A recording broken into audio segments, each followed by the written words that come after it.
할렐루야. 여러분 안녕하십니까? 네, 구약 강의를 이제 시작하게 되었습니다. 우리 잠깐 기도하고 시작하겠습니다. 사랑이 많으신 하나님 아버지 감사합니다. 저희들에게 베풀어 주신 은혜 가운데 구약 성경에 나타난 하나님 아버지의 은혜를 저희들이 더 깊이 알기 원하여 이 강의를 시작하게 되었습니다. 전하는 자나 듣는 자나 한 마음으로 하나님 안에서 참으로 주님의 은혜를 더 깊이 깨닫는 그러한 기회가 될 수 있도록 도와주시옵소서. 우리의 마음밭을 옥토로 만들어 주시옵소서. 예수님 이름으로 기도합니다. 아멘. 네, 반갑습니다, 여러분. 네, 그동안 선교지에서 구약 강의를 많이 했는데 이번에 한국에서 영상으로 강의를 찍게 돼서 주님께 참 감사합니다. 특별히 이제 저는 선교지에서도 계속 구약 강의를 했었거든요. 그래서 이제 구약 강의를 하게 됐는데 많은 분들이 구약에 대해서 오해를 하고 있어요. 여러분들도 성경을 읽다 보면 구약에 나타난 하나님은 좀 무섭지 않습니까? 뭔가 심판과 형벌과 항상 분노하시고 그래서 하나님 아버지가 참 가깝게 하기에는 너무 무서운 분 같이 느껴지죠. 우리만 그런 게 아니라 이 기독교 역사 전통 가운데 이 구약의 하나님을 너무 부담스러워하는 사람들이 참 많았어요. 그래서 심지어 이제 초대교회 시절에는 마르시온이라는 이단이 있었는데 그 이단은 구약의 하나님과 신약의 예수님을 보내신 하나님은 다른 존재다라고까지 나갔어요. 그런데 우리가 구약을 그냥 그러니까 깊이 묵상하지 않으면 하나님에 대해서 오해할 수 있는데 구약을 찬찬히 이렇게 또 통시적이라고 하는 것은 어느 한 부분만 잘라서 보는 게 아니라 구약 성경 전체 39권 전체에 있는 그 맥을 잡는다면 하나님께서 정말 우리를 사랑하시는 은혜의 하나님 아버지시라는 사실을 여러분이 깨닫게 되실 것입니다. 할렐루야.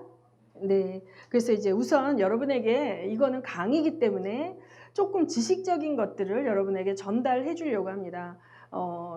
신학대학원 신대원에서 하는 구약 개론 정도로 이제 제가 강의를 하려고 그래요. 그러니까 평신도보다는 어느 정도 중간 리더급 이제 그런 분들을 대상으로 강의를 하려고 하고요. 용어는 제가 신학적 용어보다는 여러분이 이해할 수 있는 쉬운 용어로 이제 대체해서 하도록 하겠습니다.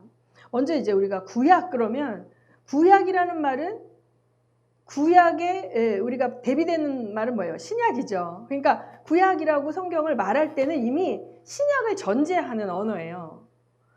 단어예요. 그런데 그러면 지금 현재 유대인들은 구약이라는 말을 쓸까요? 안 쓸까요? 쓰지 않아요. 그러니까 유대인들은 신약을 인정하지 않잖아요. 그렇기 때문에 신약, 구약 이렇게 말하지 않아요. 그럼에도 불구하고 우리는 구약이라고 씁니다. 그것은 이 하나님의 계시의 말씀이 어디에서 완성이 됐어요? 신약에 가서 완성이 되는 거예요. 그러니까 구약은 구약 자체로 완성된 책이 아니라 신약을 기대하면서 끝나요. 그래서 이 하나님의 계시의 완결편은 신약이다. 그 때문에 우리 크리스찬들은 예수 그리스도를 메시아로 구세주로 믿는 크리스찬들은 구약은 전편, 신약은 후편이에요. 그런데 우리가 이럴 수 있어요. 구약을 내가 알아서 뭐해. 그건 이스라엘의 역사고 거기에 다 율법은 지금 우리가 지키지 않아도 되고 다 폐기된 거기 때문에 우리는 예수 그리스도를 믿음으로 은혜로 구원을 받았는데 굳이 그 율법과 뭐 여러 가지 이스라엘의 풍습을 공부할 필요가 없잖아 라고 해서 구약 무용론으로 얘기하는 분들도 많고 실제적으로 사실 이 기독교 개신교 교회 안에서 구약 본문으로 설교하는 일은 참 없어요. 저희 교회는 제가 구약 본문으로 많이 설교를 하지만 구약 무용론을 얘기하는 분들도 있습니다. 그런데 그것은 옳지 않습니다. 하나님께서 이 계시의 말씀을 주실 때 신약만 주신 것도 아니고 구약만 주신 것도 아니고 신약과 구약을 주셨어요. 여러분이 믿음이 이제 초신자 때나 그럴 때는 구약이 어려울 수 있기 때문에 또 양도 워낙 방대하기 때문에 신약부터 많이 읽잖아요. 근데 우리가 믿음이 성장하고 하나님 아버지의 인격과 하나님 아버지의 역사를 주관하시는 경륜을 알려면 반드시 구약을 읽어야 되는 거예요. 그래서 신약만으로 읽으면 행간이 안 보이는 거예요. 그런데 신약과 구약, 특히 구약에 대해서 다 이제 우리가 잘 인지하고 있으면 신약을 읽을 때 백그라운드의 스토리가 깔려서 얘기하는 것들이 되게 많습니다, 여러분. 갈라디아서 같은 경우도 보면 하갈과 사라 이야기가 나오죠. 그리고 그 로마서도 그렇고 아브라함의 이야기가 굉장히 많이 나오지 않습니까? 그러니까 이 구약의 특별히 토라는 뭐냐면 창세기, 출애굽기, 레위기, 민수기, 신명기 이 5권을 최초의 5권을 우리는 모세 오경이라고 하지만 히브리어 원어로는 토라라고 그러는데 이 토라의 말씀이 신구약을 관통하는 기초석이에요. 그 토라의 말씀을 기본으로 우리가 깔고 있어야 성경을 훨씬 더 저자가 원하는 대로 이해할 수 있어요. 우리가 큐티가 나쁘다는 게 아니라 큐티라는 것은 말씀을 레마로 받아서 나의 주관적인 해석으로 이해를 하잖아요. 그것도 맞습니다. 적용하기 위해서. 그러나 가장 중요한 거는 이 하나님의 성경 계시의 말씀의 원저자 되신 하나님, 성령 하나님께서 이 책을 저술하실 때 읽는 자가 1차적으로 깨닫기 원하는 뜻이 있겠죠. 그 뜻을 우리가 먼저 이해하는 것이 중요하다는 거예요. 그래서 신약의 말씀은 기록되었을 때, 자, 신약의 저자들이 복음서의 저자들, 또 바울, 여러분들이 계시죠? 사도들, 자, 요한 같은 경우는 사도였고, 마태도 사도였죠. 누가는 이방인이었고, 또 사도 바울은 뒤늦게 합류한 그러한 분이지만 이분들 안에 다 구약에 대한 이해가 있었어요. 구약이 내면화되어 있었어요. 그래서 구약을 인용하기도 하고 구약의 스토리를 깔고 또 쓰기도 했단 말이죠. 그래서 여러분이 구약을 아는 것이 신약을 더 잘 깨닫고 하나님의 말씀을 입체적으로 보는데 중요하다. 이해가 되세요?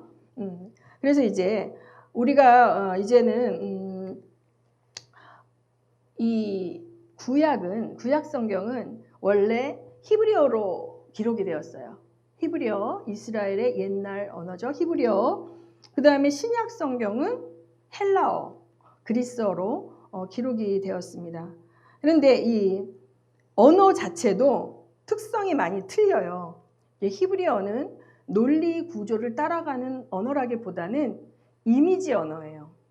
이미지 언어. 이미지 언어라는 거는 뭐냐면 어떤 그림이나 어떤 이미지들을 보여주면서 그 속에서 이렇게 감각적으로 취하는 그런 성향의 글들을 이제 그런 것에 취향에 맞게 되어져 있는 언어라는 거예요. 그런가 하면 이 헬라어 같은 경우는 동사가 시제가 6개, 7개가 돼요. 우리나라 언어는 시제가 몇 개예요? 과거, 현재, 미래밖에 없죠. 근데 영어만 해도 완료 시제가 있죠. 완료 시제, 현재 완료, 미래 완료. 우리나라는 이제 뭐 조동사나 이런 것들로 표현을 하지만 이 헬라어는 동사의 어미를 변화해서 시제가 굉장히 다양해요. 현재 완료, 미래 완료. 미래의 한 정점에 있는 건 과거죠. 근데 과거에서 일정 기간 시작해서 예를 들어서 우리 경원 형제가 11살부터 시작해서 18까지 지속되었던 일은 뭐예요? 과거 완료예요. 이렇게 시제가 다양하단 말이에요. 그래서 논리 구조를 아주 굉장히 동사를 통해서 명확하게 보여주고 그런가 하면 또 형용사, 명사에도 단수냐, 복수냐, 여성이냐, 남성이냐까지 표현이 돼요. 그 단어의 어미를 통해서. 그 때문에 굉장히 뭐예요? 명확하겠죠. 문장 안에. 이것을 받는 사람이 남성이냐, 여성이냐, 뭐 이렇게 다. 그래서 굉장히 논리가 명확한데 그런가 하면 히브리어는 시제가 없어요. 문맥에 따라서 이것이 과거인지 현재인지를 알아야 돼. 그러나 이제 인칭은 있어요. 1인칭, 2인칭, 3인칭, 복수, 단수는 있어요. 그래서 언어에 따라서 이게 표현되어지는 그것들이 굉장히 이제 다양하다. 근데 이제 우리 구약을 볼 때 처음에 구약의 이 메시지를 받았던 사람들은 히브리 사람들이에요. 이스라엘 사람들이에요. 그렇죠? 어디서 받았어요? 이 기록된 구약의 말씀, 토라의 말씀을 광야에서 40년 동안 광야 생활을 할 때 그때 그들에게 들려졌던 거예요. 그때는 지금같이 책이 많던 시절이 아니에요. 책이 많던 시절이 아니고 양피지에 이렇게 기록된 거를 어떤 한 사람이 읽으면 청중들은 뭐예요? 듣는 거예요. 독자들이 아니라 청중들이었단 말이에요. 독자들은 뭐예요? 책을 읽는 거죠. 근데 청중들은 뭐예요? 듣는 거예요. 그래서 낭독을 하면 듣는 거예요. 그래서 이 히브리어의 모든 문법 구조는 그러니까 듣기에 편하고 발음하기 편하게 언어가 그렇게 되어 있어요. 그리고 그들은 이거를 계속적으로 들으면서 암송을 했기 때문에 이거를 머릿속에 외웠어요. 그리고 소리내어서 읽었어요. 조용히 읽는 게 아니라 들려지는 언어였기 때문에. 그래서 이제 오늘 이제 여러분에게 말씀드리고 싶은 거는 이 구약의 전통 속에서는 우리가 지금 갖고 있는 성경 순서대로 배열되어 있지 않아요. 우리는 어떻게 해요? 모세오경 다음에 여호수아기부터 쭉 돼, 그 다음에 욥기, 시편, 잠언 이렇게 되고 맨 뒤에 선지서가 나오는 게 이제 우리 구약 성경의 배열인데 여러분 제가 준 자료에 보면 자 히브리 성경 구분이라고 있어요. 여러분 보낸 거기 자료에 보면 히브리 성경 구분이라고 돼 있죠? 찾았어요? 네. 자, 구분을 하는데 제일 먼저 나오는 게 뭐예요? 모세 율법이다. 이것을 원어로는 토라라고 그래요. 토라라고 그러고 그 다음에 나오는 게 뭐예요? 선지서라고 되어 있죠. 근데 선지서인데 선지서가 두 개로 나눠져 있네요. 전선지서와 후선지서로 나눠져 있어요. 근데 전선지서에 속해 있는 것들은 뭐예요? 여호수아, 사사기, 사무엘상하, 열왕기상하 이거는 지금하고 비슷해져. 근데 후선지서에 보면 이사야, 예레미야, 에스겔, 12소 선지서가 앞에 나와 있는 거예요. 우리 크리스찬들이 보는 구약 성경에는 이사야, 예레미야, 에스겔은 저 뒤에가 있어요. 그렇죠? 근데 이게 갑자기 열왕기상하하고 붙어서 있는 거예요. 그리고 이것을 후선지서라고 그래요. 참고로 기독교의 구약에서는 앞부분에 여호수아, 사사기, 사무엘상하, 열왕기상하를 선지서라고 하지 않고 역사서라고 그래요. 그런데 여기서는 선지서라고 딱 얘기하고 뒤에 이사야, 예레미야, 에스겔 이게 굉장히 분량이 많은 선지서들이거든요. 그게 이렇게 앞으로 딱 나와 있어요. 그 다음에 뭐가 있어요? 성문서라는 게 있죠. 성문서에는 뭐가 있어요? 시편, 욥기, 잠언이 있고 오축이라는 게 있어요. 오축은 뭐예요? 룻기, 아가, 전도서, 에가, 에스더인데 이 오축이라는 거는 지금도 유대인들은 절기가 있죠. 절기 때 읽는 이 성경이 있어요. 예를 들어서 불임절 같은 때에는 뭘 읽을까요? 우리 성분 형제. 불임절에 어느 오축 중에 어느 거 읽을 것 같아? 우리 동아리 활동을 했으면 이런 거 안 배웠나? 자, 에스더서를 읽습니다. 불임절의 유리는 에스더서에 보면 하만과 모르드게 해서 모르드게를 모함해가지고 유대인을 다 죽이려고 그랬잖아요. 그런데 하나님께서 개입하셔서 어떻게 됐어? 모르드게를 달려고 세운 장대에 하만이 달리고 유대인들은 다 구원함을 얻었죠. 민족적 몰살을 당할 위해서 구원을 얻었잖아요. 그걸 축하하기 위해서 만들어진 그러한 절기가 불임절이거든. 그때는 어떤 걸 읽겠어? 이 오축 중에 당연히 에스더서를 읽겠죠. 그렇죠? 네, 이렇게 명절 때 읽는 그러한 성경이 있는 거예요. 그거 오축이라고 그럽니다. 나머지 성문서 중에 나머지 다니엘, 에스라, 느헤미야, 역대상하 이렇게 돼 있어요. 그리고 이게 구약 성경의 순서예요. 그러면 구약 성경의 맨 마지막에 오는 책이 뭐예요? 역대상하가 제일 마지막에 오는 거예요. 근데 우리 크리스찬들이 읽는 성경책에는 역대상하가 중간에 들어가 있잖아요. 그렇죠? 그런데 예수님이 보셨던 성경에서도 예수님이 당시 읽으셨던 성경에서도 역대상하가 제일 뒤에 있는 거예요. 그래서 예수님이 화 있을진저 하면서 이 바리새인들 이렇게 책망하실 때 제단 사이에서 죽임을 당한 사가랴에 대해서 얘기하죠. 그게 역대하에 나오는 말씀이란 말이에요. 그러니까 최초의 책에서부터 구약, 그 당시 예수님 당시에는 신약 성경이 기록되어 있지 않았어요. 그러니까 최초의 순교자로부터 최후의 순교자를 예를 든 거야. 이해가 되세요? 그러니까 예수님이 보시던 성경책은 이 순서대로 돼 있는 거야. 이 순서대로. 그래서 그런데 그러면 이 순서는 어떻게 정했냐 하면 일단은 중요도.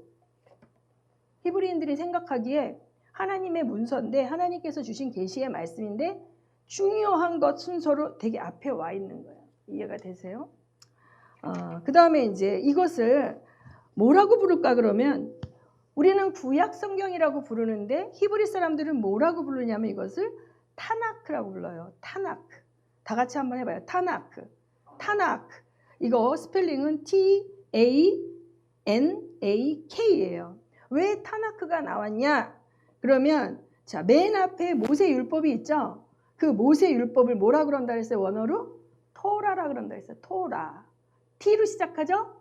그 다음에 두 번째 선지서를 뭐라 그러냐면 느비임이라 그래. 히브리어로 느비임. 해봐요. 느비임. 느비임. 자, 무슨 알파벳으로 시작하겠어? N으로 시작하겠죠. 그 다음에 세 번째가 케투빔이에요. 성문서가 히브리어로 케투빔. 이건 뭐예요? K죠. 그러면 T, N, K. 이 자음 사이에 발음하기 위해서 모음을 끼워놨어. A라는. 그래서 타낙 이렇게 된 거예요. 그래서 히브리 사람들은 구약 성경을 뭐라고 부른다? 타낙이라고 부른다는 거예요. 자, 그럼 우리 구약 크리스찬들이 이제 구약이라는 용어를 사용하는 이유는 자, 구약은 영어로는 the Old Testament, 그러니까 약속이라는 거죠. 오래된 약속, 그렇죠? 약속인데 이 약속은 일반적으로 우리 사이에 하는 약속이 아니라 하나님과 맺은 언약의 약속을 말해요. 나중에 언약에 대해서 따로 우리가 공부를 할 건데 이것은 오래된 the Old Testament는 이 신약을 전제로 하는 말이다. 그래서 이 기독교 전통에서는 이제 아까 우리 히브리 전통에서는 이 구약 성경을 세 파트로 나눈다 그랬어요. 토라, 선지서, 성문서, 토라, 느비임, 케투빔 이렇게 나누는데 이 기독교에서는 이걸 네 파트로 나눠. 네 파트로. 첫 번째 토라는 똑같아. 토라는. 근데 두 번째 파트는 뭐예요? 역사서라 그런다 그랬죠. 역사서. 자, 여기에 있는 역사서는 여호수아기부터 에스더까지. 근데 여기에서 이제 두 파트로 나눠져 있어요. 여호수아, 사사기, 룻기, 사무엘 상하, 열왕기 상하는 자, 포로로 끌려가기 전까지의 역사예요. 근데 BC 586년에 예루살렘 멸망하고 어떻게 됐습니까?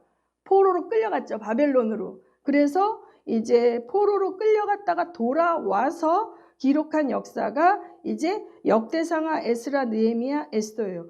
근데 역대상하를 읽으면 옛날 이야기도 나오는데 그렇죠. 그런데 이것은 기록된 시점이 포로기 후라는 말이에요. 이해가 되세요?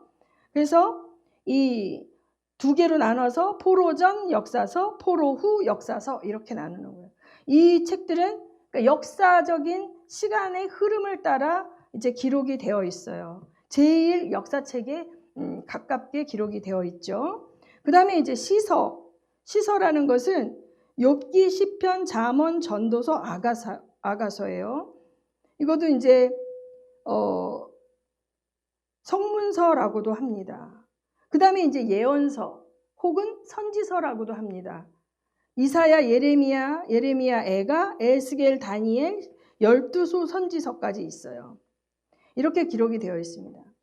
그래서 예언서도 시간의 흐름에 따라 이제 대충 그렇게 이제 정리를 했습니다. 이 12소 선지서로 가면 그 안에서 또 이제 시간의 흐름이 되어지지만 이사야, 예레미야, 애가, 에스겔, 다니엘은 흐름 순서예요. 이사야보다 예레미야가 먼저 살았고, 그렇죠? 예레미야가 활동하던 것보다 에스겔, 다니엘이 그 뒤에 활동했어요. 시간의 흐름대로 되어 있어요. 자, 여기까지 이해가 되셨어요? 질문 있습니까? 질문 없어요? 자, 그러면 이제 다음번에 지형 이스라엘이라는 나라, 지금은 또 팔레스타인이라고도 하죠. 성경의 무대, 구약 성경의 무대가 되는 지역에 대해서 알아볼 거예요. 약간 지리 시간하고 비슷하다고 볼 수 있어요. 이런 역사적 또 지리적 상황적 배경을 알고 있으면 성경을 읽을 때 입체적으로 이해가 되기 때문에 여러분에게 이거를 해드리는 거예요. 이스라엘은 여러모로 굉장히 우리나라하고 비슷한 점이 많아요. 이스라엘은 하나님이 택하신 이유가 작고 연약해서 택하셨다 그러잖아요. 그래서 이스라엘의 면적은 우리나라의 한반도의 면적의 몇 분의 1일 것 같아요. 12분의 1이야. 한반도 면적. 그러니까 뭐 충청도 정도 되는 거야. 굉장히 좁은 땅이거든요. 면적이 굉장히 협소해요. 그럼에도 불구하고 이 작은 땅 안에 지형이 굉장히 다양하게 들어있는 거예요. 자, 우리 세계사 공부할 때 4대 문명의 발상지 기억해요? 어렴풋이 중학교 때, 자, 고등학교 때는 역사를 선택하지 않은 사람들이 많을 것이고 중학교 때 세계사 배울 때 4대 문명 발상지 나오죠? 자, 어디예요? 옳지. 유프라테스 티그리스강 유역, 그 다음에 황하강 유역, 이집트의 나일강 유역, 그 다음에 인도의 인더스 겐지스강 유역이야. 그렇죠? 근데 성경에 가장 많이 나오는 곳은 어디야? 유프라테스 티그리스강 유역과 나일강 유역이야. 그렇죠? 여기 이제 근데 이제 특별히 메소포타미아라는 말 여러분 기억해요? 메소포타미아는 강들 사이의 땅이라는 뜻이야. 강들 사이의 땅. 그럼 메소포타미아는 어떤 강들 사이의 땅일까요? 유프라테스와 티그리스강 사이의 땅이야. 그래서 그 지도 보세요. 여러분 자료를 준 지도를 보면 지도 나오죠?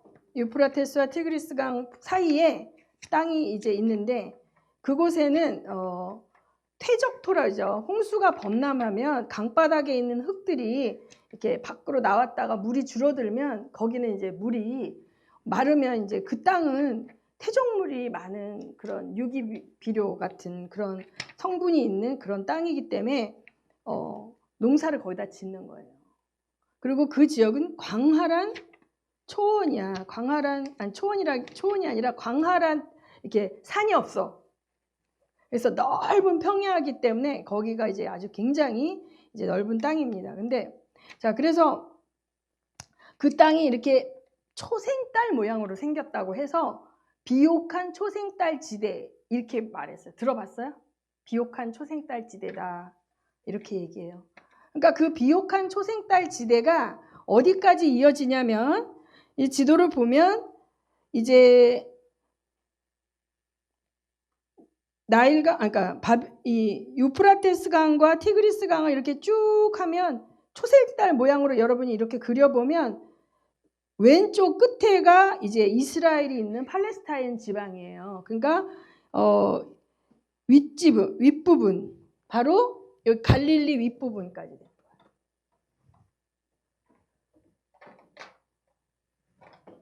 비옥한 초생딸 지역의 끝자락이라 그러면 이제 이렇게 초생딸이 이렇게 있으면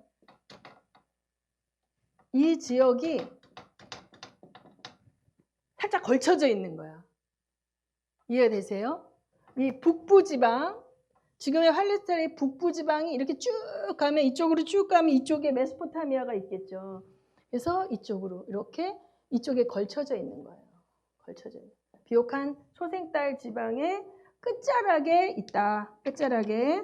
그래서 이제 이 나머지 이런 지역들은 굉장히 이제 척박해요. 살기가. 그런데 여기는 굉장히 비옥해요. 그리고 여러분이 이제 보면은 이쪽에 갈릴리 이쪽의 지역에 이제 바산의 암소라 그러는데 여기 초원지대에서 기르는 암소들이 엄청 토실토실해가지고 자, 이쪽에 우리 뭐가 있었냐면 우리 예수님 복음서에 보면 거라사의 광인 이제 저기 돼지 때 쫓았죠. 이제 다 이런 지역에서 이제 기르고 쫓고 하는 거예요. 우리 이제 예루살렘, 그러니까 우리나라 한반도는 북쪽이 산악이 많아요. 그렇죠? 남쪽에 호남 지방에 평야가 많죠. 남한이 더 이렇게 산지가 적고 북쪽이 산지가 많은데 거꾸로 이스라엘은 남쪽이 산지가 많고 북쪽이 평야지대하고 연결이 돼요. 그러니까 먹고 살기 좋은 땅이 어디 있어? 이 북쪽에 있고 여기는 농사도 짓기 힘들고 어려운 땅이 이제 남쪽에 있어요. 그 다음에 이제 이 비옥간 초생딸 지역의 남부에 있는 이 팔레스타인의 특징은 크게 4가지로 얘기할 수 있는데 첫째는 땅이 굉장히 좁아. 굉장히 좁다. 땅의 면적이 협소하다. 그 다음에 둘째는 지세가 다양하다. 지세가 다양하다라는 말은 뭐냐면 지금 제가 이렇게 그림을 그려놨어요. 이게 갈릴리 호수고 이게 사해 바다예요. 잘 보여요? 네. 그런데 이 지형을 이렇게 칼로 쫙 잘랐다고 볼 때 옆에 그림인 거야. 이렇게 단면을 이렇게 잘라서 보면 여기가 지중해예요. 지중해. 그러면 이 중앙 지역에 산악지대가 있단 말이에요. 우리나라 태백산맥 이렇게 쭉 동해안 따라 있는 것처럼 중앙에 산악지대가 있는데 이 중앙 산악지대의 서쪽 면은 경사가 비교적 완만해. 그리고 지중해 연안에 있는 곳은 한 이 지역 정도 되겠죠? 여기는 평야란 말이에요. 여기가 살기 좋은 땅이야. 그 다음에 이제 이렇게 언덕으로 올라가서 예루살렘은 산성이에요. 산 위에 있는 도시예요. 예루살렘은. 자, 그 다음에 여리고로 내려가고 이 사해 여기는 마이너스 400이야. 해발 마이너스 400이라는 건 뭐냐면 이 지중해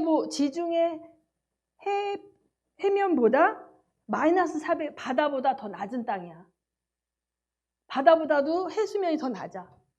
여기보다 더 낮단 말이야. 마이너스 400. 그리고 예루살렘에서 이 사해로 가는 이거는 급경사야. 급경사. 굉장히 급경사예요. 그래서 자, 이 사해하고 갈릴리에서 흐르는 게 뭐야? 요단강이죠. 근데 실제로 가서 보면 요단강은 굉장히 넓지가 않아요. 건기 때는 그냥 시냇물에 불과하고 그래서 요단강에 흐르는 그 주변을 계곡이라 그래. 그래서 요단 계곡이라고 얘기하는데 여기서는 사해지만 여기는 이제 계곡이죠. 근데 이 요단 계곡도 해발이 어때? 뭐 굉장히 낮은 거예요. 자, 이 얘기를 왜 하냐면 자, 예루살렘은 해발 750 정도 돼. 그러면 수학을 잘하는 우리 경원 형제 750하고 마이너스 400하고 하면 이게 얼마나 차이가 난다는 거야? 이 차이가. 여기서부터 여기까지 몇 미터야? 더 해야 되겠죠. 1150. 어떤 책에는 800이라고 나와 있으니까 1200 정도, 1150에 이만큼의 급경사를 아주 좁은 땅에서 내려가니까 여기가 굉장히 급경사라는 거죠. 자, 왜냐하면 이런 땅이기 때문에 자, 이건 이제 지형적 특성을 얘기해 준 거예요. 지형적 특성을. 근데 이게 아주 넓은 지역이 아니라 우리나라 충청도 정도 되는 넓이의 땅에 이렇게 다양한 지형이 있는 거야. 평야도 있고 산지도 있고 계곡도 있는. 그 다음에 이제 이쪽에는 동쪽 지역에는 이렇게 판판하게 돼 있어요. 고원처럼 이게 해발은 높은데 판판한 땅이 이렇게 돼 있는 거야. 그러니까 다양한 지형이 다 있는 거예요. 이 작은 땅 안에 다양한 지형이 다 있어. 그러면서 이제 이러한 지형적 특성 때문에 기후가 또 나오는 거야. 기후가. 여러분 옛날에 지리 시간에 페인 현상이라는 거 배운 적 기억나요?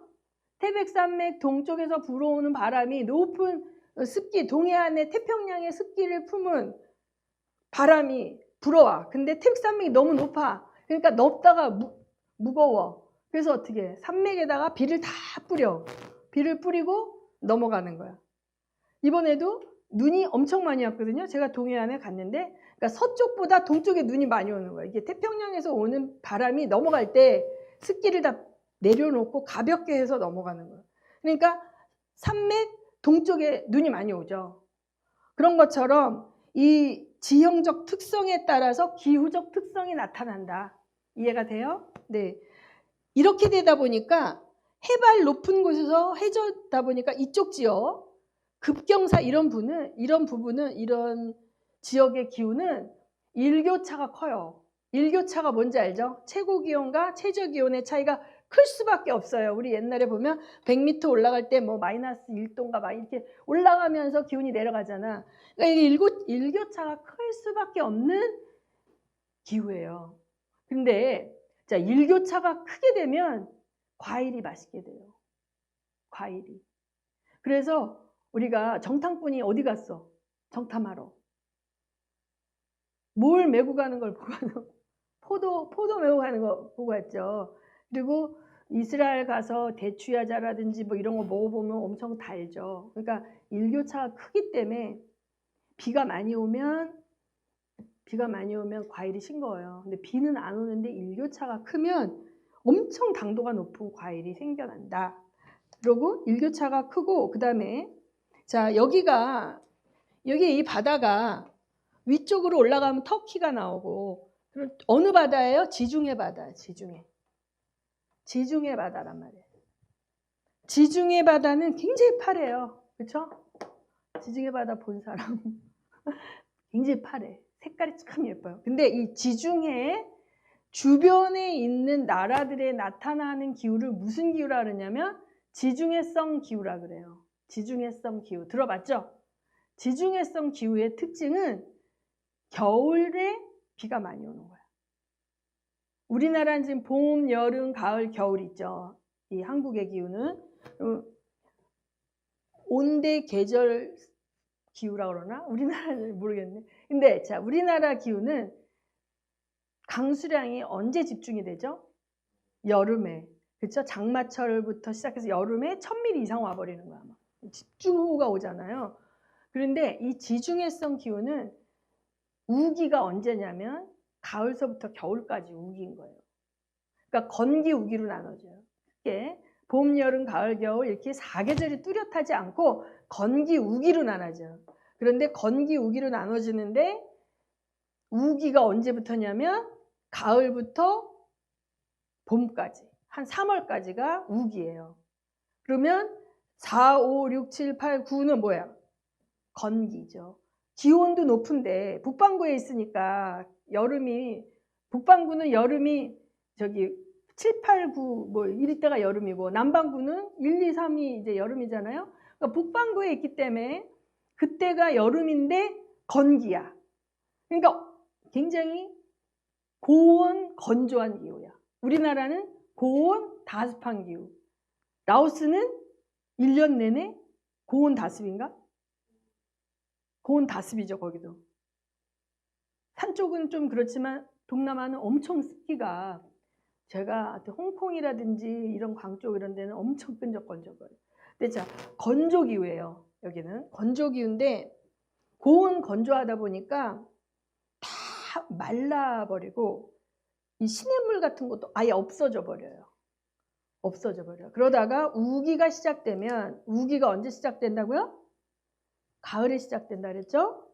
가을에 시작이 되면 11월부터 비가 오기 시작해서 1월, 2월에 비가 많이 와요. 그런데 영하로 내려가지 않아, 기온이. 그러니까 파랗게 풀이 돋아나고 그때 이제 막 식물들이 이게 파랗게 되는 거예요. 겨울에는 막 여름에는 먼지바람이 풀풀 날리던 곳이 겨울이 되면 거기가 새파랗게 풀밭이 되는 거지. 그래서 우리가 성경에 겨울도 지나고 비도 그쳤고 지면에 꽃이 피고 새의 노래할 때가 이르렀는데 이런 소리가 나오면 이거는 봄이 왔다는 것이 아니라 우기가 이제 끝나간다는 뜻이야. 겨울도 지나고 비도 그쳤다. 이런 뭐야 이제. 우기가 끝났다. 이 말인 거예요. 우리나라는 이제 겨울에 비가 온다는 생각을 못 하니까. 근데 여기는 겨울에 비가 온단 말이야. 그래서 이제 봄쯤에 오는 비는 늦은 비라고 그러고, 가을에 11월 이전에 오는 비는 이른 비라 그래. 우리 이른 비, 늦은 비 얘기하잖아. 그것도 이제 우리가 우리식으로 얘기하면 봄, 여름, 가을, 겨울 순서로 돌아가니까 봄에 오는 게 이른 비 같고 가을에 오는 게 늦은 비 같잖아. 거꾸로 이스라엘은 자, 이른 비가 가을에 온다. 늦은 비는 봄에 오고, 늦은 비가 끝나면 이제 비가 안 온다. 건기로 넘어간다. 이렇게 되는 거예요. 그래서 이렇게 이 강수량이 굉장히 약합니다. 이 갈릴리 지방이 산지가 아니고 이렇게 했는데 여기가 한 1100mm 오고요. 이런 광야 지역, 유대 광야 이런 곳은 연간 30mm 정도밖에 안 와, 비가. 그러니까 이 지역에는 이제 뭐 야자나무 같은 거 이렇게 심어 놓으면 관계로 하죠. 지금은 스프링클러를 하고 하는데 비가 워낙 안 오니까 이제 그 다음에 이제 이 지역에 따라서 강수량의 차이도 굉장히 많이 난다. 근데 이게 되게 중요한 거는 우리가 성경에 신명기 10장, 신명기 11장 10절에서 12절 말씀을 한번 보기 원해요. 신명기 11장 10절에서 12절 말씀. 찾았어요? 자, 제가 읽습니다. 내가 들어가 얻으려 하는 땅은 내가 나온 애굽 땅과 같지 아니하니 거기서는 너희가 파종한 후에 발로 물대기를 채소밭의 됨과 같이 하였거니와 너희가 건너가서 얻을 땅은 산과 골짜기가 있어서 하늘에서 내리는 비를 흡수하는 땅이요 내 하나님 여호와께서 권고하시는 땅이라. 세초부터 세말까지 내 하나님 여호와의 눈이 항상 그 위에 있느니라. 이렇게 되어 있어요. 이 말씀이. 자, 이건 뭐냐면 이 땅은 그 당시 성경에 기록될 당시에는 관계 농업이 불가한 땅이라는 거야. 관계 농업은 뭐냐면 인간의 힘으로 물기를 끌어와서 그 물을 수로를 통해서 공급하면서 농사를 짓는 농업을 관계 농업이라고 그러죠. 이 사회 공부는 용어를 많이 알아야 돼, 진짜. 관계 농업은 뭐예요? 큰 강이 있으면 거기 물기를 끌어서 수로를 통해서 하늘에 비가 오지 않아도 강물을 끌어들여서 농사를 짓는 거야. 근데 애굽과 메소포타미아, 아까 얘기했죠. 애굽과 메소포타미아는 큰 강이에요. 엄청나게 큰 강이죠. 그렇기 때문에 그 강은 마르지 않아요. 마르지 않아. 근데 그 강의 물을 끌어다가 농사를 지을 수 있는 거야. 황하강도 엄청난 큰 거예요. 그래서 이 인류의 문명의 발상이 왜 큰 강을 끼고 일어났냐면 당시 이제 이 먹고 사는 부분, 농경이 시작되고 나서 농사를 짓는 것은 철저하게 물이 있어야 됩니다. 물. 그래서 물이 풍부한 곳에. 근데 큰 강은 범람하게 되면 홍수가 나면 엄청나게 위험하죠. 다 죽죠. 그러니까 치수라고 그래. 물을 잘 관리할 수 있는 힘을 가진, 권력을 가진 그러한 통치자가 그 일대를 다 다스리는 식의 제국 형태의 국가가 나오는 거예요. 그래서 큰 문명은 큰 강을 끼고 생긴 거야. 근데 지금 이 이스라엘 안에는 큰 강이 없다 그랬죠. 이 요단강은 정말 시냇물 정도 수준이고 건기에는 거의 진짜 물이 다 마른단 말이에요. 엄청 우기에는 물론 강수량이 늘어나면 이게 깊기 때문에 해발이 깊고 좁기 때문에 물살이 굉장히 빠르죠. 물살이 빠르지만 이게 강수량의 차이가 엄청나다. 그렇기 때문에 그 다음에 주로 이제 농사를 이런 지역에서 과일 농사를 짓단 말이에요. 그 다음에 이 해안 평야 지역에서 과일 농사를 짓는데 물의 수온은 어디 있어요? 물은 여기하고 여기. 이 사해는 이 물은 농사 짓을 수 없는 물이죠. 왜? 염도가 엄청 높아서 짜서 바닷물보다 더 짜. 여기 바닷물보다 이 물이 더 짜는 거예요. 그래서 이건 농업 용수로 쓸 수가 없어요.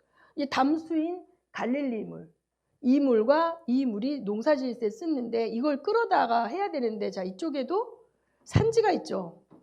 산지가 있어. 이쪽에 농사 지려면 이 산을 뭐 뚫고 가야 돼? 어떻게 해야 돼?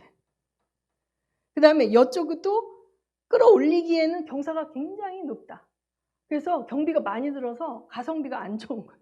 그러니까 어떻게 해, 그냥 하늘에 오는 비에 의존하고, 근데 비가 안 올 때는 어떻게 해? 비가 안 온다니까 건기에는 대신 일교차가 많다 그랬죠. 일교차가 많다는 거는 일교차가 하루에 30도씩 난대. 일교차가 많은 기후의 특징이 뭐냐면 이슬이 많이 맺히는 거예요. 자, 밤에 되면 30도씩 내려가는 거예요. 그러면 아침에 해 뜨기 직전이 제일 온도가 차잖아. 그러면 이 공기 중에 있던 수증기가 물방울이 맺혀서 이슬이 되는 거예요. 그러니까 식물들이 그 이슬을 먹고 크는 거야. 하늘에서 비가 오지 않아도 이 수증기 일교차가 커서 그래서 이슬을 통해서 수분을 공급받는 거예요. 우리 집에 와본 사람 알겠지만 제가 참 식물을 많이 키우는데 이 식물들이 그 수분을 좋아하는 식물들은 조금만 물을 안 주면 이렇게 시들시들하는데 스프레이를 이렇게 막 해줘야 돼. 그런 애들은 이렇게 스프레이를 축축축 뿌려지는 게 이슬과 같은 촉촉하게 습도를 높여주는 거예요. 그러니까 하나님께서 진짜 이렇게 만들어 놓은 지역에 선택한 백성을 열로 들여보내신 거예요. 일로 들여보내신 거예요. 아까 신명기 말씀에 의하면 이런 땅이 아니라면 자기들 힘으로 노력해서 물기를 끌어오는 공사를, 수로 공사를 해서 비가 안 와도 농사를 짓는 거야. 근데 여기는 비가 안 온다는 거는 뭐야? 건기에는 원래 비가 안 오죠. 우기에 비가 안 와버리는 거야.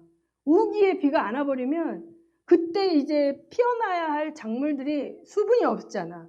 근데 관계 농업을 할 수가 없는 거지. 그러니까 기근이 올 수밖에 없는 거예요. 그러니까 우리가 출애굽기를 보면 너희가 내 말을 듣고 순종하면 내가 너희에게 이른 비와 늦은 비를 주겠다는 거죠. 그러니까 이 땅에 들어가서는 하나님 말씀에 순종하면 물 줄 때가 되면 하늘에서 그냥 비를 주셔서 저절로 물을 주게 하는 거고, 또 열매를 맺을 때가 되면 비가 안 오니까 당도가 높아지는 거야. 그래서 차라리 하나님께 순종하면 최고의 땅이야. 근데 하나님께 불순종하면 하나님이 벌 중에 하나가 하늘을 닫아버리는 거야. 비가 안 오도록 닫아버리는 거야. 그러면 바로 기근이 와버리는 거야. 그래서 여러분이 이해하셔야 될 게, 창세기에 보면 가나안 땅에 기근이 들면 곡식을 사러 어디로 내려가요? 어디로 내려갔어요? 야곱의 아들들이 곡식을 사러 어디로 갔어요? 이집트로 갔어요. 애굽에. 그러면 왜 가나안 땅에는 기근이 들었는데 이집트에는 기근이 안 들었나? 여러분 그런 퀘스천을 가질 수 있겠죠. 거기는 똑같이 비가 안 와도 농사를 지을 수 있다. 왜? 나일강이 있기 때문에. 나일강이 크기 때문에 나일강의 물기를 끌어서 질 수가 있는 거예요. 그래서 이 팔레스타인 이 땅은 하나님의 훈련소다. 순종훈련 학교야. 순종훈련소. 그래서 1년 내내 하나님께 의존해야 되는 땅이에요. 우리가 내 힘으로 뭐든지 잘 나가는 인생이 행복한 인생이 아니에요. 하나님의 도움이 있는 인생이 행복한 인생인데, 우리가 굳이 막 기도하고 막 하지 않아도 잘 되면 사실 기도 잘 안 하잖아요. 상황이 어려워지면 기도하잖아. 이 땅은 농사를 짓고 뭘 하려면 기도할 수밖에 없는 땅이야. 더구나 여러분 이 땅은 큰 강대국 사이에 껴 있어요. 여기 아까 보면 내가 이 땅의 특징이 첫째, 협소하다. 둘째, 지형이 다양하다. 셋째, 기후가 다양하다. 넷째는 뭐냐면 거대한 문화 사이에 끼어 있다. 끼어 있어. 뭐냐면 이 밑에는 뭐가 있어요? 이 땅 밑에는 뭐가 있어요? 이집트 문명이 있어요. 이 위에는 뭐가 있어요? 메소포타미아 문명이 있는 거야. 그러면 메소포타미아는 제국이에요, 제국. 아수르 제국, 또 바벨론 제국, 여러 수메르 제국, 큰 제국들이야. 밑에도 이집트 제국이란 말이에요. 이 제국 사이에 작은 땅이 껴 있는데, 이 땅에서 이 땅을 지나가는 길목에 있어요. 길목에 있기 때문에 전쟁에 노출되어 있는 땅이지. 우리나라도 임진왜란 때 일본에서 왜 쳐들어왔어요? 명나라로 쳐들어가려고 우리나라를 발판 삼아 쳐들어간 거죠. 그러니까 몽골 제국이 우리나라 왜 쳐들어왔어요? 일본에까지 가려고 온 거예요. 우리나라에서 막혔지만. 그래서 일본에 갈 때마다 태풍이 불어가지고 못 와갖고 자기네들은 그 신풍이라고 그래서 지켜줬다고 하는데, 그러니까 남쪽에서 올라갈 때, 북쪽에서 내려올 때 꼭 통과해야만 하는 곳이 이곳이었기 때문에 큰 제국들 사이에 껴서 전쟁에 노출되어 있는 땅이야. 노출되어 있는 땅이야. 그 다음에 여기는 평야지대라 했죠. 말 타고 막 쳐들어오는, 여기 올 수 있어요.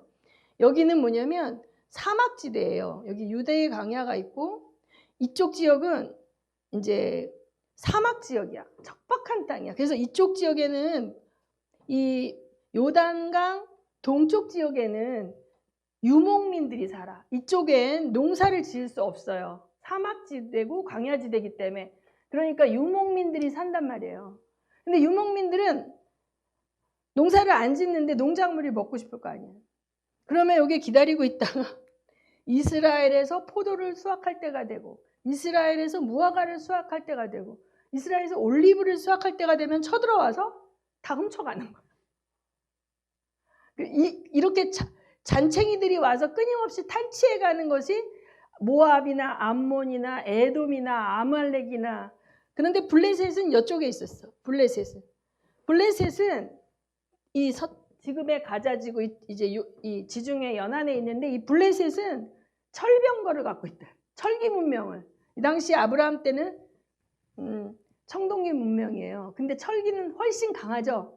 그렇기 때문에 무기가 게임이 안 돼. 그러니까 블레셋이 쳐들어와. 또 이쪽에서는 에돔, 암몬이 쳐들어와. 그래갖고 농사 지은 거 다 탈취해가고. 그러니까 하나님께 의존하지 않으면 밥이야. 주변에 있는 민족의 밥인데 하나님이 하필 여기다가 딱 이주를 시켰다는 거지. 이게 은혜인지 아니면 하나님이 도대체 왜 이러시는지. 그런데 이 땅이 바로 그런 땅이었다. 이해가 되세요? 그러면 이제 이러한 이 지정학적 특징을 알게 되면 하나님께서 이스라엘에게 경고하시고, 또 여러 이방 족속들이 왜 그렇게 자꾸 쳐들어오나. 여러분 기드온 생각나요? 기드온이 쳐들어오니까, 미디안이 쳐들어오니까 곡식을 탈곡하는데, 탈곡하는 탈곡마당에서 탈곡하다 보면 잡아갈까봐, 그러니까 이제 뺏길까봐 몰래 타작마당이 아닌 포도주 하는 데 가서 하는 거야. 포도는 언제 거둬요? 가을에 거두지. 9월 달에. 근데 볼이나 밀은 언제 하냐면 봄에 거둔단 말이에요. 봄에 이걸 거뒀는데 이렇게 지키고 타작마당에 탈취해 갈까봐 가을에 그 포도주 짜는 그 틀 쪽으로 몰래 갖고 가고 거기서 하는 거야. 뺏겨가지 않으려고. 이렇게 탈취 당하는 일이 많았다. 그런 것들을 이제 우리가 성경을 읽으면서 이런 것들을 이해하면 훨씬 이해가 잘 돼요. 자, 여기까지 질문 있습니까? 그 다음에 이제 여러분이 구약을 읽다 보면 가장 퀘스천이 하나님이 항상 화내시죠. 화내시는 게 많잖아요. 왜 화를 내냐면 약속을 안 지켰기 때문에 화를 내요. 약속을 안 지켰다. 무슨 약속을? 그러니까 하나님과 우리가 약속을 했죠. 우리의 믿음의 조상인 아브라함이 약속을 했고, 노아가 약속을 했고, 아담이 약속을 했어요. 그래서 이제 제가 여러분하고 할 거는 구약의 언약인데 모든 신학자들 책에 보면은 노아부터 언약이라는 용어를 쓰는데, 저는 아담하고도 하나님이 언약을 하셨다고 해서 아담 언약까지 전 집어넣어서 구약에 특별히 언약을 7개로 제가 합니다. 첫째는 여러분 한번 적어 두세요. 아담 언약이에요. 아담 언약. 두 번째는 노아 언약이에요. 노아 언약. 세 번째는 아브라함 언약이에요. 네 번째는 시내산 언약.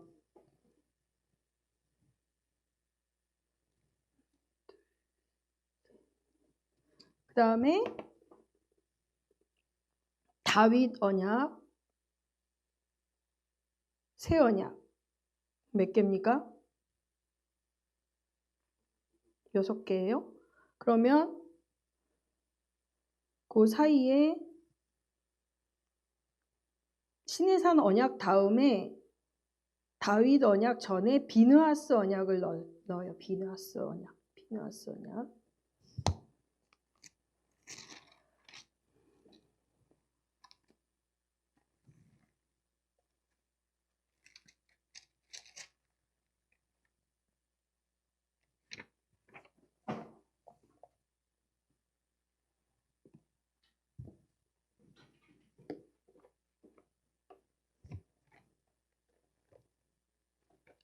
오늘은 창세기 3장 15절을 보면서 아담 언약을 잠깐 언급하고 강의를 마치려고 합니다. 창세기 3장 15절 찾았어요?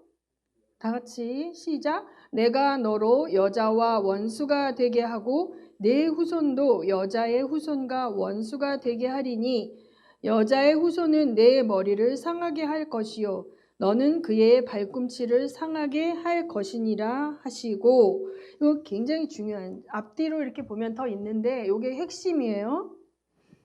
자, 여기서 범죄는 누가 있어요? 범죄는 여자와 남자가 있어. 아담과 하와가 있죠. 그런데 벌은 누가 받아? 일단은 뱀과 뱀의 후손이 머리를 상하게 되는 거예요. 그렇죠? 자, 그런데 이건 뭐예요? 선악과 따먹고 난 다음의 이야기잖아요. 그렇죠? 그러면 이것이 범죄가 되려면 그 전에 명령이 있어야 되는 거예요. 자, 너희가 동산에 있는 모든 실과는 따먹어도 되지만 동산 중앙에 있는 선과 악을 알게 하는 나무는 먹지 말라. 이 명령이 있었죠. 그렇죠? 그런데 이걸 먹었어요. 제가 여러 차례 설교에서도 얘기했지만 하나님이 이거 함정 덫을 놓으신 게 아니다. 어떤 사람 전도하다 보면 아니 왜 선악과를 만들어서 먹게 만들고 그렇다고 해서 죄인이라고 하고 벌을 주고 이러지 말고 아예 선악과를 안 만들었으면 될 거 아니에요. 그럼 범죄할 일도 없었을 텐데 굳이 선악과를 만들어 놓고 먹지 말라고 그래가지고 사람들로 하여금 꼭 범죄하게 하는 하나님, 나 그런 하나님 안 믿어, 이런 사람이 있었어요. 제가 옛날에 대학교 때 전도할 때 그렇게 항변하는 사람이 있어요. 사람의 입장에서 보면. 근데 자, 하나님의 입장에서 보면 하나님이 인간을 창조하시기 전에 모든 천지 만물을 창조하시고, 그렇죠? 하나님의 형상을 따라 사람을 만들고 하늘에 있는 것, 땅에 있는 것, 물속에 있는 그 모든 것, 하나님이 지으신 모든 피조물을 누가 다스리게 했어요? 인간이 다스리게 했잖아요. 그러니까 인간은 통치권을 위임받은 존재로 하나님이 지으신 거고, 오너가 누구야? 하나님이야. 근데 우리는 오너는 아닌데 통치권이 있는 거야. CEO 같이 그 권한을 위임받아서 하나님이 지으신 모든 세계를 우리가 다스리면 그 권위에 복종하는 게 창세기에 나와 있는 거예요. 아담이 어떻게 했어요? 모든 하나님 지으신 동물들을 이름을 지어줬다. 이름을. 그렇죠? 제가 구약에서 이름을 지어준다는 건 주권적 통치를 나타낸다 그랬잖아요. 모든 동물들이 와서 아담이 이름을 지어줘서 이름을 지어주는데 이름이 그 동물의 이름이 됐다는 의미는 아담의 권위에 다 복종했다는 거예요. 아담이 다 자기 마음대로 할 수 있었는데 단 한 가지가 금기되어 있는 게 선악과를 먹지 말라는 거예요. 그것은 뭐냐면 선악과 앞에 아담이 섰을 때 명령이 있죠. 먹지 말라는. 그 명령이 있다는 것은 내가 순종할 수도 있고 순종하지 않을 수도 있는 거예요. 하나님은 우리를 로봇으로 짓지 않으시고, 요새 우리 복음서 할 때 나오죠. 자유의지를 가진 존재로 만드셨어요. 근데 그 자유의지를 가진 존재가 순종할 수도 있고 순종하지 않을 수도 있는데 순종하는 게 진짜 순종이죠. 우리가 이 프로그래밍 되어서 순종할 수밖에 없게 되어 있다면 그건 진짜 순종이 아닌 거야. 그렇죠? 그래서 우리의 자유의지로 불순종할 수도 있는데 순종하는 것이 진정한 순종이죠. 자유의지를 가지고 선택한 순종. 그 순종을 하나님 원하셨던 거예요. 완벽한 존재로 만드셔서 우리를. 그래서 사실은 이 대가가 너무 크죠. 하나님으로서는 인간에게 자유라는 것을 부여하신, 인간에게 선택의 자유, 의지의 자유, 의지를 부여하신 대가로 하나님은 어떻게 해야 됐어요? 독생자인 아들을 내어 주어야 했다는 거죠. 그 엄청난 대가를 지불할 각오를 하시고 우리를 지으실 때 자유 의지를 가진 존재로 지으신 거예요. 그렇죠? 하나님 입장에서 생각해 보자고. 근데 하나님 입장에서는 다 준 거예요. 다 준 거예요. 에덴에서 완벽하게 에덴을 세팅해 놓으시고 여기 이제 네가 잘 다스리고 지켜라. 그 다음에 여기 있는 거 다 네가 마음대로 먹어도 돼. 단 이거는 먹지 마. 라고 한 이유는 통치권의 1인자는 누구다? 하나님이다. 그것만 기억하라는 거예요. 그러니까 선악과 앞에 서면 아담은 뭐가 깨달아지는 거예요? 나는 2위야. 1위는 누구야? 서열 2위는 하나님이다. 왜? 나는 그분의 통치를 위임받은 것이야. 그래서 나는 선악과를 먹을 수가 없어. 이렇게 하고 있는 한 질서가 유지되는 거지. 근데 그걸 먹어버려. 그러면 불순종한 거죠. 그러면 하나님의 통치에 반역한 거예요. 배가 고파서 먹은 게 아니야. 배가 고파서 먹은 게 아니야. 반역한 거야. 하나님처럼 되고 싶었어. 마귀가 뭐라고 꼬셨어요? 이걸 먹으면 네가 하나님처럼 되어 선악을 알게 된다. 그래서 사실은 이게 얼마나 마귀의 유혹은 교묘하냐면 이미 하나님처럼 되어 있어요. 사실은 이미 하나님처럼 되어 있다고. 하나님의 영광의 그늘 아래서 농사 짓지 않고 뭐 하지 않아도 마음껏 그 미션, 자기가 주어진 에덴을 가꾸면서 행복하게 자기가 해야만 먹을 수 있는 게 아니라 이미 시절을 쫓아 과실이 맺기 때문에 따서 먹으면 되는 거야. 기쁜 마음으로 먹고 살기 위한 노동이 아니라 하나님과 교제하면서 기쁜 마음으로 미션을 수행할 수 있었어요. 그런데 하나님처럼 돼야 된다라는 그 딱 미끼를 던졌을 때 그 말을 듣는 순간 뭔가 자기는 굉장히 하나님하고는 격이 떨어지는 존재라는 생각을 하게 되는 거야. 미혹을 하니까, 마귀가 이간하니까. 그래서 하나님이 너희들에게 그거 왜 못 먹게 했는 줄 알아? 그걸 먹으면 진짜 하나님 되거든. 그 말을 듣는 순간 내가 하나님의 명령을 어기고라도 하나님처럼 되겠다. 서열 1위를 넘보려고 먹은 거죠. 그러면 반역이 되는 거야. 그러면 불순종이 되면 이제 통치 질서에서 깨져버린 거야. 하나님이 세우신 권위의 질서가 깨져버리고 죄가 들어오게 된 거죠. 그런데 이 죄는 누구의 죄예요? 원래? 누가 그 죄를 졌어요? 루시퍼, 마귀가 그 죄를 졌죠. 찬양 천사로 지음을 받았고 하나님을 찬양하도록 지음을 받았는데 천사도 자유의지가 있어요. 그랬는데 자기가 찬양받고 싶은 거야. 왜 내가 하나님만 찬양해야 돼? 나도 찬양받고 싶어 하면서 자기 수하에 있는 부하 천사들과 더불어 하나님을 반역하고 떠났죠. 불순종했죠. 그 동일한 죄를 인간에게 짓게 한 거예요. 여러분 잘 보세요. 여러분이 누군가 여러분에게 죄로 유혹하는 사람들 보면 자기가 그 지은 죄를 똑같이 짓게 만드는 거예요. 자기가 지은 죄를 다른 사람도 짓게 만드는 거예요. 마귀는 자기와 동일한 죄를 인간이 짓게 만들어서 하나님을 반역하는 그러한 죄를 짓게 만들었는데 하나님이 여기서 일방적으로 말씀해 버리시는 거예요. 12절부터 보면 아담에게 이제 딱 얘기하는 거죠. 네가 어떡하여 이것을 벗게 되어 이들이 선악과를 먹고 난 다음에 어떻게 됐습니까? 자기들이 벌거벗었다는 걸 알게 됐고 자, 하나님이 임재와 영광이 떠나버려요. 죄가 있으면 하나님의 임재가 있을 수가 없거든요. 그 당시에 이 인간의 몸 안에 성령이 임재하지는 않았지만 임재의 영광이 이렇게 덮어 씌워 있는 거나 마찬가지예요. 몸 안에는 아니지만 이 전체 이 공간 안에 하나님의 임재가 있는 공간이었는데 죄가 들어오니까 임재가 걷어져 가는 거야. 그러면 인간이 철저하게 피조물의 한계 속에서 자기를 자각하게 되는 거예요. 그전에는 하나님의 신적인 영광이 함께 있는 상태에서 자기의 존재감을 느꼈다면 그 범죄한 이후에 이게 떠나가고 난 다음에는 피조물의 한계 속에서 자기의 존재를 인식하게 된다. 그러니까 자기가 그냥 벌거벗은 고깃덩어리 같은 짐승과 같이 느끼는 거야. 수치감을 느끼고 두려움을 느끼게 되는 거예요.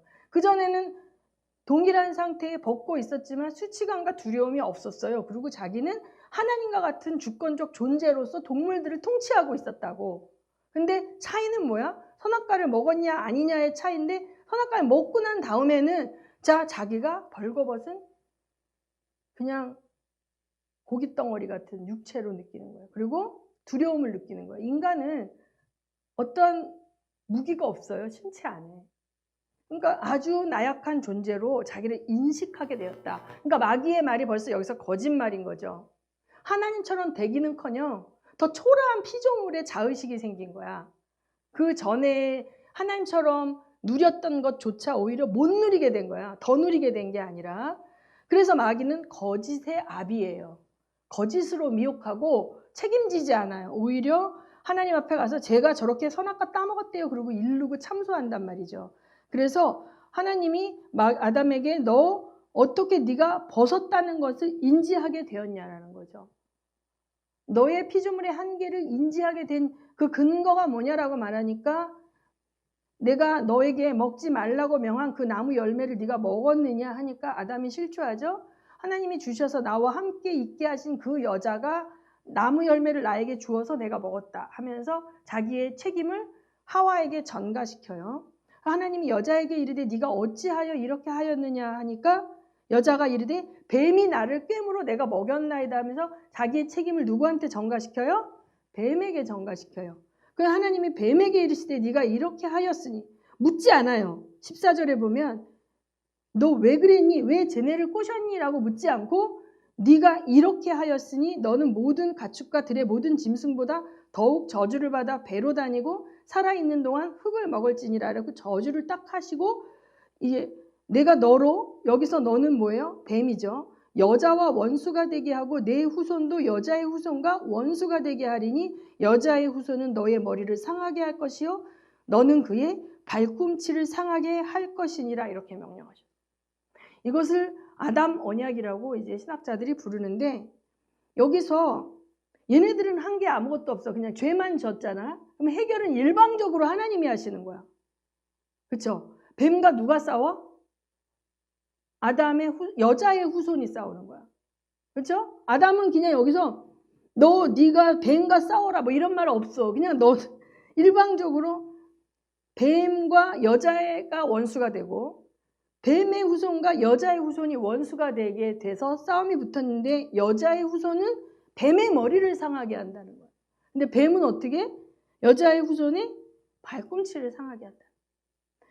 이것이 예수 그리스도께서 오셔서 사탄의 권세를 박멸하는 걸 최초로 예언한 말씀이죠. 예언한 말씀이에요. 그래서 예수님이 여자의 후손으로 오신 거잖아요. 그렇죠? 동정녀 마리아에게 잉태됐기 때문에 이쪽의 아버지는 DNA가 섞인 아버지가 아니라 그냥 사회적으로 마리아의 남편이었지만 정혼하고 서로 합방하기 전에 예수님이 잉태되었잖아. 그러니까 생물학적으로 DNA가 없어. 아마 예수님의 염색체 수는 46개가 아니라 23개라고 얘기해요. 그래서 여인의 후손이라 일컬음을 받은 그 예수 그리스도가 사단을 머리를 상하게, 머리는 권세를 말해요.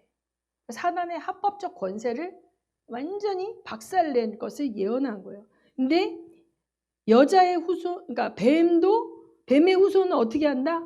그의 발꿈치를 상하게 한다. 예수 그리스도가 십자가에서 고난을 받으시고 육체가 죽으셨죠? 그 고난을 발꿈치를 상하게 하는 것으로 표현이 되어 있는 거예요. 예언이에요, 예언. 그러니까 성경은 계시란 말이에요. 계시는 미리 알려주는 거죠. 자, 여기서 하나님께서 너희들이 범죄하였고 나는 너희를 나의 대리 통치자로, 나의 상속자로 창조하였는데 너희가 사단의 꾀임에 빠져서 하나님의 나라에 속한 게 아니라 어디? 흑암의 왕국으로 가버렸죠. 그들의 통치를 받게 됐죠. 그래서 그 흑암의 왕국의 통치를 받는 너희를 끌어내서 다시 지위를 회복시키기 위해서 대가를 지불할 자를 보내겠다. 여자의 후손을 보내겠다. 그 여자의 후손이 그 너희를 흑암의 왕국의 통치에 가두고 있는 그 뱀의 머리를 어떻게 한다? 완전히 박살을 내겠다라는 약속을 해주시는 거야. 일방적인 약속이야, 이건. 무조건적인 약속인 거야. 니네가 이렇게 해. 그럼 내가 이렇게 할게가 아니라 그 범죄한 아담에게는 조건이 있어 없어? 그냥 없는 걸 선포해 버리신 거야. 내가 이렇게 하겠어. 너희를 위해서 이렇게 하겠어라고 일방적으로 약속을 해요. 그래서 이 언약에는 조건 언약이 있고 무조건적인 언약이 있는데 이것은 무조건적인 언약이에요. 아브라함의 언약은 너가 너의 본토, 친척, 아버지 집을 떠나라. 이런 조건이 붙지. 그리하면 내가 너의 이름을 창대케 하리라. 그러니까 이렇게 하면 이렇게 하리라. 이렇게 하는데 여기는 네가 이렇게 하면이 없다는 거야.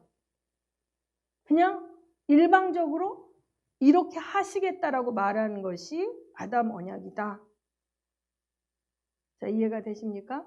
네, 오늘은 여기까지 하겠습니다. 여기까지 할게요.